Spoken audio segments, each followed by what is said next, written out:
संक्रांतीचं पहिलं स्नान असतं, मग दुसरं स्नान, तिसरं स्नान, असे अनेक स्नान असतात. शिवरात्रीचं स्नान असतं त्यांचं. शिवरात्रीच्या दिवशी सुद्धा आता तुम्ही बघितलं तर कुंभमेळा हा 14 तारखेला त्यांचं पहिलं स्नान आहे संक्रांतीच्या दिवशी, आणि तो जवळपास 13 मार्चपर्यंत चालणार आहे कुंभमेळा. या वर्षीचा कुंभमेळा हा मोठा कुंभमेळा आहे. तर ह्या सगळ्या गोष्टी संन्यासी लोक त्यांच्या साधनेचा भाग म्हणून करतात.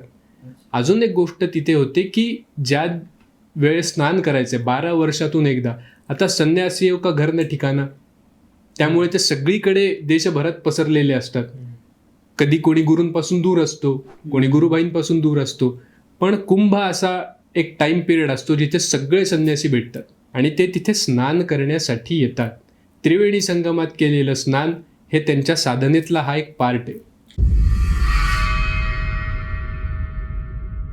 संक्रांतीचं पहिलं स्नान असतं, मग दुसरं स्नान, तिसरं स्नान, असे अनेक स्नान असतात. शिवरात्रीचं स्नान असतं त्यांचं.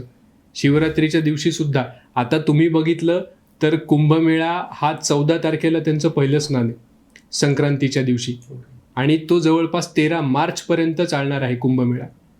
या वर्षीचा कुंभमेळा हा मोठा कुंभमेळा आहे.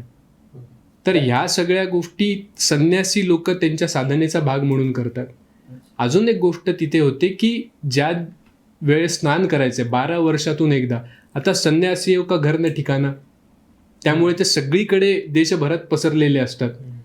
कधी कोणी गुरूंपासून दूर असतो, कोणी गुरुबाईंपासून दूर असतो, पण कुंभ असा एक टाइम पिरियड असतो जिथे सगळे संन्यासी भेटतात आणि ते तिथे स्नान करण्यासाठी येतात. त्रिवेणी संगमात केलेलं स्नान हे त्यांच्या साधनेतला हा एक पार्ट आहे.